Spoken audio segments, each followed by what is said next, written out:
दोस्तों, आप सभी को राधे राधे। कैसे हुआ भगवान विष्णु का जन्म? मित्रों, हम सब मनुष्य की पहचान हमारे माता पिता से होती है। जी हाँ, वही माता पिता जिन्होंने हमें यह जीवन दिया है, जिनके कारण ही हम इस संसार में आए हैं। लेकिन मित्रों, क्या आपने कभी यह सोचा है कि जो संसार के पालनहार हैं, जिनके ऊपर इस सृष्टि को चलाने की जिम्मेदारी है, वो भगवान विष्णु किसके पुत्र हैं?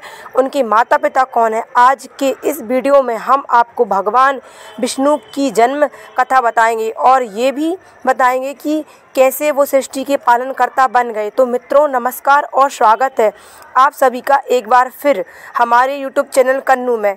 कहते हैं कि ईश्वर वही है जो अजन्मा है, अमर है, लेकिन फिर भी हमारे शास्त्रों में हर भगवान के जन्म से जुड़ी कथा भी उपलब्ध है।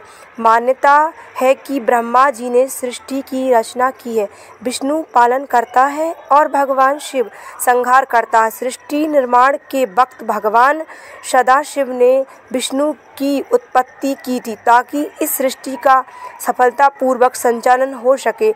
आपको यह अंतर्राष्ट्रीय होगा कि 84 लाख योनियों के अलावा समस्त ब्रह्मांड और स्वर्गलोक से लेकर पाताल लोक तक हर पल जो घटनाएं घटित होती हैं, उन सब पर भगवान दिव्य दृष्टि होती है। एक बार काल रूपी सदाशिव ने पराशक्ति के साथ मिलकर शिवलोक नाम के क्षेत्र का निर्माण किया। धरती पर इस क्षेत्र को काशी कहा जाता है, जहां मरने वाले को मोक्ष की प्राप्ति होती है।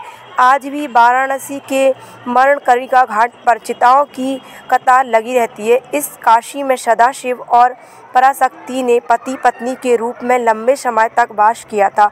उसी दौरान शिवजी के मन में यह विचार आया कि इस सृष्टि की संचालन के लिए किसी अन्य दिव्य पुरुष की आवश्यकता है, ताकि हम लोग निर्माण के प्राप्ति कर सकें। ऐसी कामना करते हुए सदाशिव ने अपने बाएं अंग पर अमृत मल दिया, जिससे एक दिव्य पुरुष उत्पन्न हुआ, जिसे संबोधित करते हुए सदाशिव ने कहा कि वत्स्य, तुम आज से विष्णु के नाम से विख्यात होगे। तुम्हारा काम सृष्टि का संचालन, इस ब्रह्मांड को अपने बल, बुद्धि और कौशल से सफलतापूर्वक चलाना होगा। लोगों को सुख देने के लिए मैंने तुम्हें उत्पन्न किया है, लेकिन इस कार्य साधना के लिए तुम तप करो। मित्रों, इसके बाद भगवान सदाशिव की आज्ञा को मानकर विष्णु ने तप कर किया। सालों तक वो कार्य सिद्ध के लिए कड़ी तपस्या करते रहे, लेकिन भगवान शंकर के दर्शन नहीं हुए। लेकिन उनकी तपस्या भी बेकार नहीं। तभी उन्हें एहसास हुआ कि उनके शरीर से जलधाराएं बह रही हैं, हर तरफ पानी ही पानी है। उसके बाद प्रकृति की उत्पत्ति हुई, फिर 3 गुणसूत्र राज और तानमय, उसके बाद शब्द, स्पर्श, रूप, रस और गंध की उत्पत्ति हुई, फिर पंचभूत बने और उसके बाद भगवान विष्णु का नाम नारायण पद गया। हालांकि जब भी भगवान विष्णु समेत सभी देवताओं को असुरों ने परेशान किया तो भगवान सदाशिव के पास पहुँचे। खुद भगवान विष्णु भी असुरों का संहार करने और लोगों की सुरक्षा के लिए अब तक 23 बार अवतार ले चुके हैं।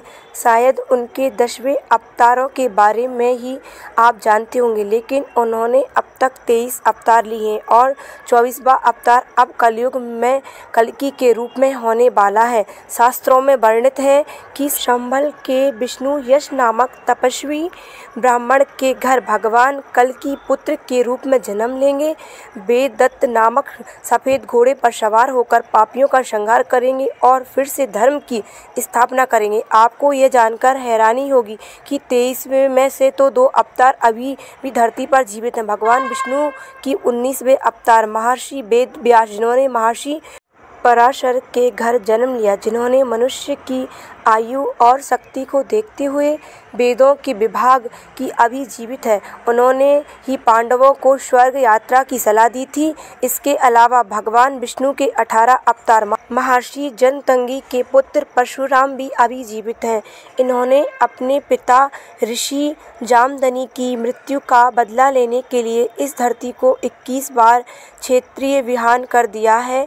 कहते हैं कि पिता की मृत्यु के बाद उनके मन में जितनी बार छाती बैठकर विलाप किया है, उतनी ही बार परशुराम ने क्षत्रियों का संहार किया है। भगवान विष्णु ने अपने हर अवतार में पापियों का संहार कर इस धरती पर रहने वाले प्राणियों की रक्षा की है। तो मित्रों, आप समझ गए होंगे कि भगवान विष्णु के जन्म की कहानी क्या है और कैसे हर भक्तों की पुकार का भगवान विष्णु दौड़े चले आते हैं, पापियों का संहार करते हैं और फिर समस्त ब्रह्मांड में धर्म का ध्वज लहराते हैं। आज इस वीडियो में बस इतना ही। अगर आप वीडियो से आपको कोई जानकारी मिली हो तो लाइक और शेयर करिए।